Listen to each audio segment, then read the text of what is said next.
તો વલસાડ જિલ્લામાં ગુંદલાવ ખાતે યોજાનાર 10મા સર્વજ્ઞાતિ સમૂહ લગ્ન સમારોહ અંગે ધારાસભ્ય ભરત પટેલે વિસ્તૃત માહિતી આપી હતી।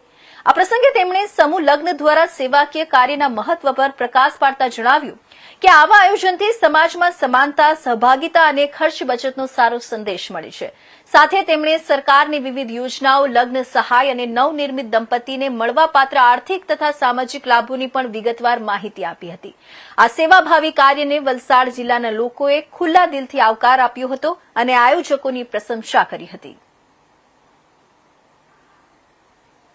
આવનારા દિવસોમાં જે વલસાડ તાલુકા પટેલ સમાજ પ્રગતિ મંડળ અને આ સંસ્થા શ્રી ચંદ્રમૌલી સિંહ મહાદેવજી સંસ્થાપન ટ્રસ્ટ એમ બેના સહયોગથી સર્વનાટી સમૂહ લગ્ન 10મા સર્વનાટી સમૂહ લગ્ન 20મી ફેબ્રુઆરી 2025 શનિવારના રોજ કરવા જઈ રહ્યા છે।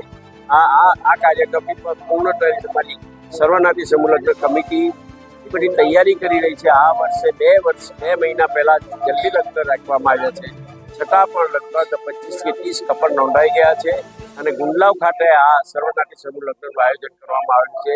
તો જે યુવક યુવતીઓને જે જોડાવા માંગતા હોય તો આ સંસ્થાનો સંપર્ક કરે, કેમ કે એમાં સરકારની બધી જ યોજનાઓ 12,000 કુંવરબાઈનું મામેરું, 12,000 સર્વનાટી સમૂહ લગ્નના 12,000 તદુપરાંત દિવ્યાંગને અલગથી સહાય મળે છે, 50,000 ઉપર સહાય મળે છે અને આ સંસ્થા તરફથી 10 લાખનો પોસ્ટલ વીમાની એક વખત પ્રીમિયમ ભરીને 10 લાખ સુધીના પ્રીમિયમ આપવાની પણ આ સંસ્થાએ જાહેર કરી છે।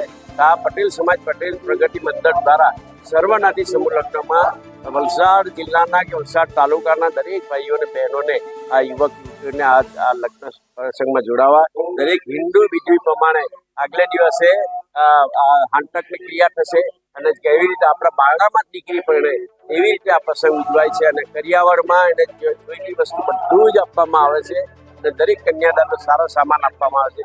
દરેક ફરીથી યુવક યુવતીઓને અને દરેક ગામના કાર્યકર્તાઓને આ સર્વનાટી સમૂહ લગ્નમાં સાથ સહકાર આપવા માટે વિનંતી।